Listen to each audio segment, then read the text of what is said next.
यह वाक यज्ञ लगातार 6 दिनों से हम प्रज्वलित करते आए हैं। बाबा लक्ष्मण दास जी के महान जीवन के कुछ अमृत कण प्राशन करने का प्रयास लगातार 6 दिनों से हम सब करते आए हैं। आज के इस वाक यज्ञ की शुरुआत हम 3 बार गायत्री मंत्र पठन से करेंगे। ओम भूर्भुवस्सुवः तत्सवितुर्वरेण्यं भर्गो देवस्य धीमहि धियो यो न प्रचोदयात्। ओम भूर्भुवस्सुवः तत्सवितुर्वरेण्यं भर्गो देवस्य धीमहि धियो यो न प्रचोदयात्। ओम भूर्भुवस्सुवः तत्सवितुर्वरेण्यं भर्गो देवस्य धीमहि धियो यो न प्रचोदयात्। मंदिर निर्माण से समाज निर्माण। शांताकारं भुजगशयनं पद्मनाभं सुरेशं विश्वाधारं गगनसदृशं मेघवर्णं शुभांगं लक्ष्मीकान्तं कमलनयनं योगिर्भिर्ध्यानगम्यं वंदे विष्णु भवभयहरं सर्वलोक एकनाथम। अनशन छोड़ने के तुरंत बाद बाबा लक्ष्मण दास जी ने अपने प्यार और करुणामय नजरों से पाटी ग्राम के सभी लोगों की तरफ देखा और यह श्लोक सभी को उनके तपस्वी वाणी से सुनाया दिया। इस श्लोक के माध्यम से उन्होंने चराचर में समाये हुए परमपिता परमेश्वर और शक्ति का स्रोत माता लक्ष्मी का स्मरण किया। वह अपने स्थान पर खड़े हो गए और आकाश की तरफ देखकर आत्मचिंतन करते करते उन्होंने कहा कि यहाँ पर 5 मंदिरों की निर्मित होगी। इसमें से पहला मंदिर लक्ष्मी नारायण का होगा। बाबा लक्ष्मण दास जी के लिए मंदिर निर्माण का कार्य एक माध्यम था। हाँ, एक माध्यम जिसके आधार से वह अपने पूरे जीवन में समाज निर्माण का कार्य करते रहे। व्यक्तित्व का निर्माण ही उन्होंने अपने जीवन का लक्ष्य माना था। इसी कारण तो जब वो लक्ष्मी नारायण मंदिर निर्माण के लिए घोषणा कर रहे थे तो उनके मन में नर सेवा ही नारायण सेवा का भाव था। श्रद्धा का आधार विश्वास होता है। विश्वास आचरण से निर्माण होता है, उसे बनाया नहीं जाता। जब लोग किसी व्यक्ति के जीवन का निरीक्षण करते हैं और उसके बाद वह जीवन अनुकरणीय लगता है, त्याग और तप से भरा हुआ लगता है, करुणा से ओतप्रोत अनुभव होता है, तो श्रद्धा का जन्म होता है। बाबा लक्ष्मण दास जी ने मन के अंदर यह बात सोची थी कि मंदिर निर्माण तो मेरे कार्य का एक जरिया है। मुझे मंदिर निर्माण करते करते पाटी ग्राम के हर घर को मंदिर बनाना है, पाटी ग्राम के हर व्यक्ति के अंदर का ईश्वर जगाना है, और इसीलिए बाबा लक्ष्मण दास जी का कार्य महान बन जाता है। जब व्यक्ति जीवन के ये उच्चतम भाव, गुण, सहजता और सरलता से आते हैं तो यह श्रद्धा दृढ़ हो जाती है। लक्ष्मण दास नाम के उस युवा सन्यासी के जीवन में ऐसा ही हो रहा था। ठीक 10 दिन पहले जब लोगों ने उन्हें मुख्य चौराहे पर स्थित उस डंगे पर देखा था तो उन सभी को वह एक साधारण युवा सन्यासी लगा था। लेकिन गत 10 दिनों से जब पाटी ग्राम के ग्रामवासियों ने उस युवा तपस्वी की अपने संकल्पों के प्रति अटूट श्रद्धा और निस्वार्थ समर्पण का भाव देखा तो लोगों के मन में श्रद्धा ने जन्म लिया। अब गांव के लोगों के लिए वह युवक बाबा लक्ष्मण दास जी बन गए थे। लगातार 10 दिन अनशन के समय पाटी ग्राम का हर व्यक्ति बाबा लक्ष्मण दास जी नाम के उस युवा सन्यासी की तरफ देखता था और उसको यह महसूस होता था कि हमने जीवन में पहली बार इतनी संकल्प शक्ति देखी है। हमने जीवन में पहली बार अपने अपने ध्येय के प्रति इतनी अटूट श्रद्धा देखी है, इतना त्याग देखा है। अब तक वो पाटी ग्राम के जनों को पूरी तरह से समझ में आ गया था कि आयु तो शरीर की होती है। व्यक्ति की प्रगल्भता, वैचारिकता आयु के ऊपर निर्भर नहीं होती। जो तपस्या और साधना करता है, अपने आप की खोज में गहरा चिंतन प्रारंभ करता है, वह ज्ञान का अधिकारी हो जाता है। भौतिक आयु के आधार से किसी के ज्ञान और तप की कल्पना नहीं की जा सकती।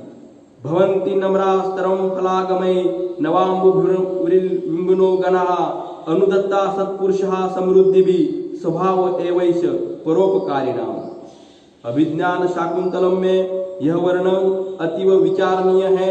वृक्ष जब फल धारण करते हैं तो उस फल का गर्व नहीं करते, अपितु उन फलों के कारण झुक जाते हैं, नम्र हो जाते हैं। जब बादल जल धारण करते हैं तो बहुत नीचे आ जाते हैं। ऐसे लगता है कि जिस समुद्र और धरती की चरण वंदना करने के लिए वो नीचे आ रहे हो। इसी प्रकार साधु, संत, सन्यासी सभी गुणों से युक्त होने के बावजूद भी नम्र होते हैं। नम्रता व्यक्ति को श्रेष्ठ बनाती है, तो दूसरी तरफ अहंकार उस श्रेष्ठता का पतन प्रारंभ कर देता है। इसी कारण परोपकार और नम्रता ही साधु का स्थायी भाव होता है। बाबा लक्ष्मण दास जी का पूरा जीवन नम्रता और परोपकार का जीता जागता उदाहरण था। उनके जीवन का अगर सूक्ष्म अध्ययन किया जाए तो हमारे सामने यही प्रस्तुत होगा कि बाबा लक्ष्मण दास जी ने अपने पूरे जीवन में मंदिर निर्माण से समाज निर्माण यह मंत्र बनाया था। उनके लिए मंदिर को मनाना मतलब लोगों को एक उदात्त हेतु संगठित कर अज्ञान से ज्ञान तक, असत्य से सत्य तक और मृत्यु तत्व से अमर तत्व तक ले जाने का एक प्रभावी माध्यम था। वह अपने पूरे जीवन में मंदिरों का निर्माण करते गए, लोग संगठित होते गए। मंदिर निर्माण का यह कार्य लोगों के सहभागिता से होता था। भौतिक दृष्टि से देखा जाए तो उनके अनशन छूटने के बाद मंदिर निर्माण की प्रक्रिया शुरू हुई और गांव में मंदिर बनाना प्रारंभ हो गया। लेकिन असलियत में बाबा लक्ष्मण दास जी गांव में मंदिर नहीं चाहते थे, उन्हें गांव को ही मंदिर बनाना था। पाटीग्राम के हर व्यक्ति के भीतर व्याप्त ईश्वरत्व को जागरूक करना था, मानवीय गरिमा को बढ़ाना था, मनुष्य के भीतर छिपे हुए अमर्याद सामर्थ्य को जागरूक करना था। जात पात, पंथ और बिरादरी के दीवारों को तोड़कर उन्हें गांव को परिवार बनाना था। यह श्रेष्ठतम कार्य करने के लिए उन्होंने मंदिर निर्माण का कार्य माध्यम बनाया था। बाबा लक्ष्मण दास जी के गुणों का अध्ययन किया जाए, उनके व्यवहारों का परखा जाए तो यह तुरंत ध्यान में आता है कि उनके हर कार्य के पीछे एक परिपूर्ण विचार था, दर्शन था। उनके कार्य करने की शैली इस प्रकार की थी कि लोगों को उनके द्वारा दिया गया कार्य नहीं लगता था। उन्होंने अपने पूरे जीवन में जो भी कार्य किए उनका श्रेय उन्होंने परमेश्वर को दिया। उन्होंने अपना अस्तित्व समष्टि में विसर्जित किया था। अयम निजः परो वेति गणना लघु चेतसाम उदार चरिता नाम तु वसुदैव कुटुंबकम। यह मेरा है, यह पराया है, ये मैंने खड़ा किया है, ये मेरे बलबूते के ऊपर मैंने बनाया है। इस प्रकार के विचार संकुचित मस्तिष्क वाले लोग ही सोच सकते हैं। उनकी छोटी सोच ही उनको छोटा बना देती है। ऐसे लोग अपने जीवन में महान कार्य नहीं कर पाते, वह सिर्फ अपने लिए स्वार्थी जीवन जीते हैं। बाबा लक्ष्मण दास जी जैसे विस्तृत मस्तिष्क के महानुभाव ऐसे होते हैं, उनके लिए पूरा विश्व ही कुटुंब हो जाता है। वह अपना जीवन अखिल मानव समाज के हित में कल्याण हेतु लगाते हैं।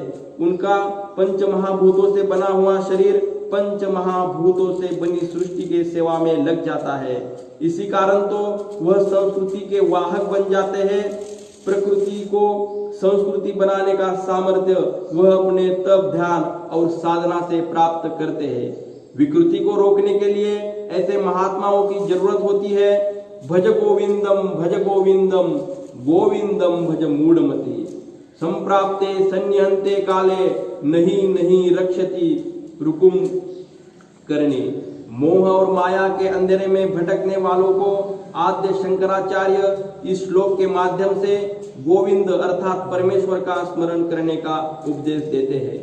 मोह और माया को तो अंत नहीं है, अगर व्यक्ति इनके तरफ दौड़ता रहे तो जीवन समाप्त हो जाएगा, लेकिन मोह और माया की समाप्ति नहीं हो सकती। दुर्भाग्य से बहुत लोगों को यह सत्य उचित समय पर समझ में नहीं आता। जवानी की ऊर्जा और पैसों की लालच उन्हें कुछ समय के लिए अंध बना देती है। उस समय व्यक्ति को पैसा ही सब कुछ लगने लगा।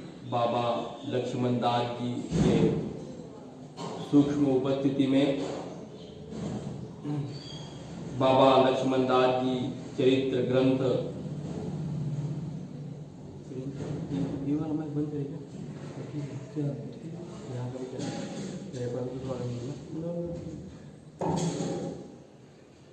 परम पूजनीय बाबा लक्ष्मण दास जी के सूक्ष्म उपस्थिति में बाबा लक्ष्मण दास चरित्र ग्रंथ का आज 8वां दिन है। लगातार 7 दिनों से यह ज्ञान यज्ञ चल रहा है। बाबा लक्ष्मण दास जी के महान जीवन के अमृतकण प्राशन करने के लिए यह विचार यज्ञ पार्टी के तपस्थली में हिमालय के पवित्र शिवालिक भूमि में हो रहा है।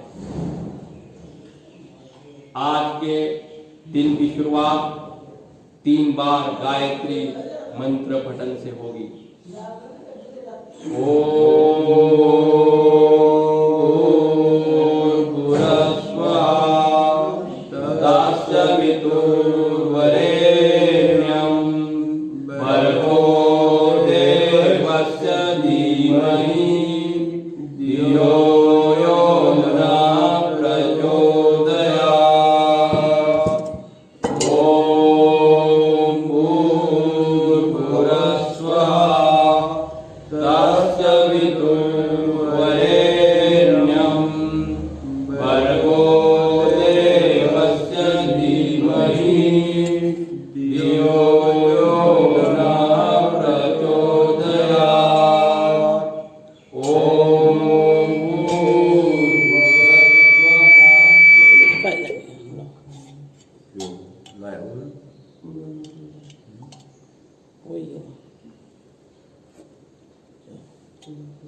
12 साल की लंबी यात्रा में बाबा लक्ष्मण दास जी की प्रेरणा से सामाजिक और आध्यात्मिक बदलाव आए। लक्ष्मी नारायण मंदिर और शिव मंदिर का निर्माण तो हुआ ही था, लेकिन उससे भी ज्यादा महत्वपूर्ण यह बात थी कि लोगों के मन में धर्म और अध्यात्म के सुपंथ पर चलने की प्रेरणा निर्माण हुई थी। लोगों के जीवन में मूलगामी और शाश्वत बदलाव आया था। यम संन्यास समिति प्राहुर्योगम तम विद्धि पांडवम नरुय संन्यस्तु संकल्पो योगी भवति कच्चन। शरीर और उसके साथ आने वाली भौतिक जरूरतें तो कभी पूरी होने वाले नहीं है। अगर हम पूरा जीवन अति भौतिक बनकर उनके आपूर्ति में लगाए तो भी अंत में कुछ हासिल होने वाला नहीं है। इसी कारण तो इस श्लोक के माध्यम से भगवत गीता में कहा गया है कि इंद्रिय की तृप्ति की इच्छा जब तक हम त्याग नहीं करते तब तक हम योगी नहीं बन सकते, सन्यासी नहीं बन सकते। सन्यासी या योगी बनने का अर्थ यही है कि ब्रह्ममय हो जाना, अपने निज अस्तित्व को, स्वार्थ को भूल जाना, अपने भीतर छिपे ईश्वर को जगाना। बाबा लक्ष्मण दास जी सही मायने में सन्यासी थे, साधु थे। उन्होंने अपना पूरी शक्ति गांव में मंदिर बनाने के लिए नहीं बल्कि गांव को मंदिर बनाने के लिए लगाई। गांव का हर व्यक्ति उनके लिए आत्मीय था, परिवार का सदस्य था। बाबा लक्ष्मण दास जी का दिन ब्राह्म्य मुहूर्त पर शुरू हो जाता था। हिमालय के शिवालिक पर्वतधारा पर स्थित पाटीग्राम बाबा लक्ष्मण दास साधुत्व का निर्माण होने के लिए अपने अहम को मिटाना पड़ता है।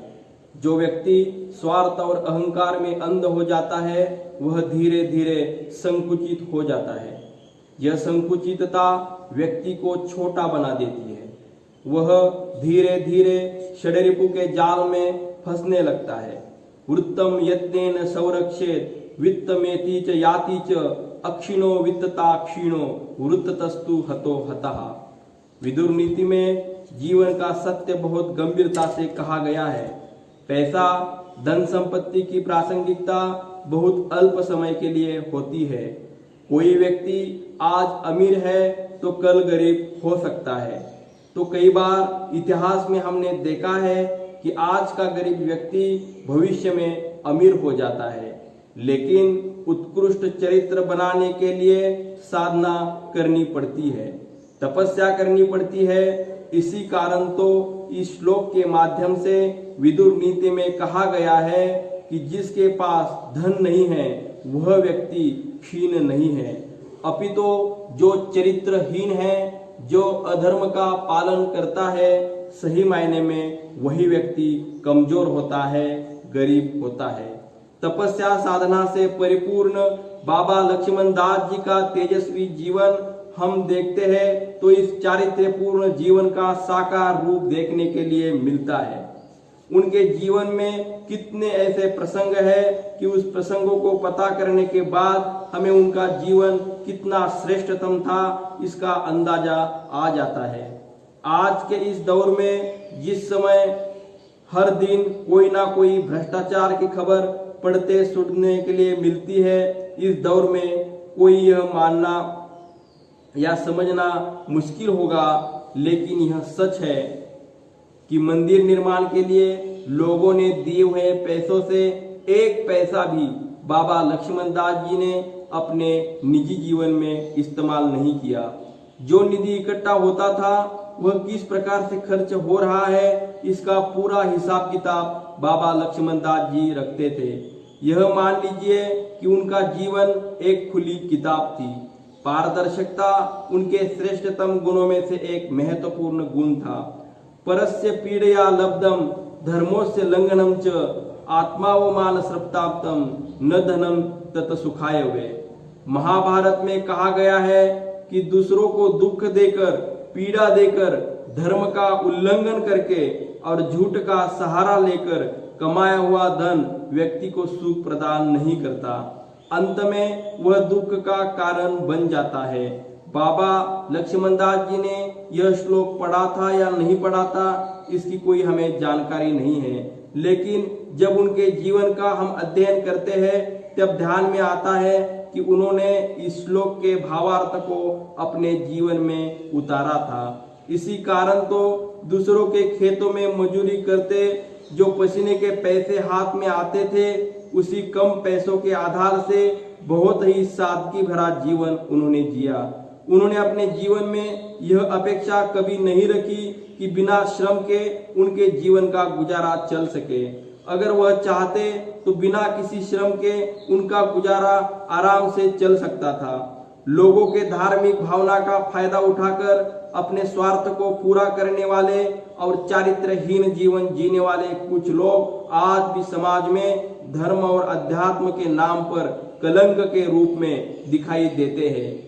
किताबों में कोई बात पढ़ना और उसके ऊपर बातें करना तुलना में आसान है, लेकिन विचार और तत्वों को जीवन में उतारना और उस महत्तम सिद्धांतों को लोगों के सामने अपने जीवन के माध्यम से रखना, यह कार्य व्यक्ति को महान बना देता है। आपको कितने लोग जानते हैं इससे ज्यादा महत्वपूर्ण आपको लोग किस रूप में जानते हैं यह है। इसी कारण तो अधर्म करने वाले, चोरी और भ्रष्टाचार करने वालों को बहुत लोग जानते हैं, लेकिन इस जानने का कारण उनकी चारित्रहीनता होती है। बाबा लक्ष्मण दास जी का भौतिक दृष्टि से उनका पाटीग्राम और उसके आसपास के गांव तक सीमित रहा। इसका कारण यह था कि वह प्रसिद्धि के पीछे दौड़ना नहीं चाहते थे। अपने मुंह से अपना बड़प्पन बताना, अपने नाम के बैनर बनाना, ऐसे और इस प्रकार के कार्य उन्होंने अपने पूरे जीवन में कभी नहीं किए। उनका स्वभाव मितभाषी था। जीवन का बहुत समय उन्होंने शांति, तपस्या और साधना में व्यतीत किया। शांति तुल्यम तपो नास्ति तोषानम परमम सुखम नास्ति तृष्णा परो व्याधि न धर्मो दशा परहा। शांति जैसा दूसरा कोई तप नहीं है। शांति हमें अंतरात्मा की तरफ जाने वाला रास्ता प्रशस्त कर देती है। इसलिए तो अपने आप में मस्त रहना, शांत रहना कोई तपस्या से कम नहीं होता। यह सुभाषित आगे कहता है कि संतोष जैसा कोई दूसरा सुख नहीं है, कामना जैसे कोई व्याधि नहीं है और दया और जैसा कोई धर्म नहीं है। ये क्यों नहीं चल रहा है? लक्ष्मण दास जी का पूरा जीवन दया और परोपकार से भरा हुआ था, नहीं तो अपने जन्मस्थल से हजारों किलोमीटर दूर इस जम्मू कश्मीर के भूमि पर अपना जीवन समर्पित करने की उन्हें क्या जरूरत थी। लेकिन साधु का जन्म ही परोपकार करने के लिए होता है। साधुत्व का उदय निस्वार्थता की साधना से होता है। साधुत्व के निर्माण के लिए अहम का विलय करना पड़ता है। जब तक व्यक्ति का अहम जीवित होता है तब तक काम, क्रोध, लोभ आदि षड्रिपु व्यक्ति के भीतर किसी ना किसी रूप में, किसी ना किसी माध्यम से निवास करते हैं। लेकिन जब अहम की समाप्ति हो जाती है तब इस षड्रिपु का अस्तित्व ही समाप्त हो जाता है। भगवत गीता का 6वां अध्याय ध्यान योग है। इस अध्याय का प्रारंभ में एक महत्वपूर्ण श्लोक आता है, अनाश्रितः कर्म फलम कार्य कर्मम करोति यह सन्यासी च योगी च निरग्निम चक्रियः। इस श्लोक के में सन्यासी की बहुत उचित व्याख्या की गई है, जो अपने कर्मफल से आसक्त नहीं होता, भौतिक क्रियाकल्पों से मिलने वाले लाभ से भ्रमित नहीं होता, और इससे भी आगे जाके कहा गया है कि जो सिर्फ और सिर्फ कर्तव्य भावना से अपना कर्म करता है वही साधु है, सन्यासी है। जो स्वार्थ भाव से प्रेरित होकर जीवन जीता है वह ना तो साधु हो सकता है ना ही सन्यासी हो सकता है। बाबा लक्ष्मण दास जी भी इसी निस्वार्थ कोटि के सन्यासी थे। उन्होंने अपना कर्म ही धर्म माना था। उनका हर एक कार्य उनके लिए एक कर्तव्य था। उनके व्यक्तित्व की सबसे महत्वपूर्ण बात यह थी कि उनके अहम का विलय हो गया था। कोई कार्य मैं कर रहा हूँ यह भाव कभी उनके मन को छू न सका। इसी कारण तो उनके अंदर साधुत्व का उदय संभव हो गया। वह पाटीग्राम में एक ऐसे आध्यात्मिक नेतृत्व के रूप में उभरे कि उन्होंने किसी को अपना अनुयायी या चेला नहीं बनाया। हर व्यक्ति के भीतर छिपे ईश्वरत्व को जागरूक करने का महान कार्य उन्होंने किया। वह हमेशा सभी को अपने भीतर की अपूर्णता को पूर्णत्व की ओर ले जाने के लिए प्रेरित करते रहे। व्यक्ति के भीतर छिपी हुई प्रतिभा को जागरूक करते गए। उन्होंने अपने पूरे जीवन काल में कभी भी खुद के श्रेष्ठत्व का डंका नहीं पीटा, ना ही कभी अपने ज्ञान और ध्यान की शक्ति का लोगों को लुभाने के लिए प्रयोग किया। उन्होंने अपने पूरे जीवन में कभी भी चमत्कार और अंधश्रद्धा का सहारा नहीं लिया। बस मानव के अंदर छिपा हुआ ईश्वरीय सामर्थ्य को प्रकट करने में वह सभी की सहायता करते रहे। अज्ञेभ्यो ग्रंथिनः श्रेष्ठा ग्रंथिभ्यो धारिणो वरः धारिभ्यो ज्ञानिनः श्रेष्ठा श्रेष्ठा ज्ञानिभ्यो व्यवसायिनः। निरक्षर लोगों से श्रेष्ठ पढ़ने वाला होता है, लेकिन उनसे भी अधिक श्रेष्ठ होता है जो ग्रंथ को समझे और जाने। ग्रंथ को समझने वाले से भी श्रेष्ठ आत्मज्ञानी होता है, लेकिन इन सभी से महत्वपूर्ण और श्रेष्ठ वह व्यक्ति होता है जो ग्रंथ को समझने और जानता है। इसी कारण तो उनका जीवन एक पाठशाला बनी थी, विश्वविद्यालय बन गया था। बाबा लक्ष्मण दास जी का जीवन भी इसी प्रकार का था। पाटीग्राम के लोगों को यह भाग्य था कि उन्हें ऐसे तपस्वी, निस्वार्थ और महान सन्यासी का सानिध्य प्राप्त हुआ। उनके साथ रहने से, उन्हें देखने और मिलने से, उनके जीवन से प्रेरणा लेने से हजारों लोगों का जीवन बदल गया और भविष्य में भी हजारों लोगों का जीवन बदल जाएगा। उनके तेजमय जीवन दर्शन का प्रकाश आप सभी वाचकों के पास पहुंचे और हम सभी का भी जीवन मंगलमय और सार्थक हो जाए, यही इस ग्रंथ का उद्देश्य है। इस प्रकार यह अध्याय समाप्त हो गया। अब अगला अध्याय दुनी में चिमटा है, साधु वापिस लौटेगा। 1975 बाबा लक्ष्मण दास जी का पार्टी में आगमन होकर 12 साल लौट चुके थे। बाबा लक्ष्मण दास जी के पवित्र और मंगलमय सानिध्य में यह एक तप अर्थात 12 साल का लंबा समय किस प्रकार से बीत गया किसी को समझ में भी नहीं आया। सबसे शाश्वत और परिणामकारक बदलाव वह होता है जो बदल तो लाए लेकिन जिनमें यह सकारात्मक बदल हो रहा है उन्हें पता भी ना चले। यह सहजता, नैसर्गिकता व्यक्ति के भीतर शाश्वत बदलाव लाती है। बाबा लक्ष्मण दास जी यही विशेषता थी। इन 12 सालों में उन्होंने पाटीग्राम को एक गांव नहीं अपितु परिवार बनाया। ग्रामजनों को प्रेरित कर उन्होंने एक नहीं बल्कि 2 मंदिर बनाए। पहला था लक्ष्मी नारायण का और दूसरा था शिव मंदिर। इन 2 भव्य मंदिरों का निर्माण सिर्फ 2 बड़े भवन का निर्माण नहीं था, यह समाज का निर्माण था, यह व्यक्तित्व का निर्माण था, मनुष्य के अंदर छिपे ईश्वरत्व को जगाने की साधना थी, सामान्य मनुष्य के असामान्य गुणों को जागरूक करने की पराकाष्ठा थी। विरला जानन्ति गुणान विरला कुर्वन्ति निर्धने स्नेहम विरला परकार्यता पर दुखेनापि दुखिता विरला। दूसरों के गुणों को पहचानने वाले, उनकी कदर करने वाले, उन्हें बढ़ावा देने वाले लोग इस दुनिया में बहुत कम होते हैं। हर कोई पैसा और अमीरी की तरफ भागता है, लेकिन इसके बावजूद भी निर्धन गरीब लोगों से नाता रखने वाले और उनके हित में और उनके उत्थान के लिए काम करने वाले भी कुछ लोग होते हैं। दूसरों के काम से मग्न होने वाले और दूसरों के दुख से दुखी होने वाले बाबा लक्ष्मण दास जी का व्यक्तित्व ऐसा ही था, जिनके प्रेरणा के कारण यह 2 भव्य मंदिर बन चुके थे। जिन्होंने 12 साल पहले इस मंदिर बनाने के लिए 10 दिन का आमरण अनशन किया था, वह बाबा लक्ष्मण दास एक दिन भी उस मंदिर में नहीं रहे। उन्होंने खुद को रहने के लिए एक छोटी सी कुटी बनाई थी। व्यक्ति किस घर में पैदा होता है उससे महान नहीं बनता, वह अपने कार्य से महान बनता है।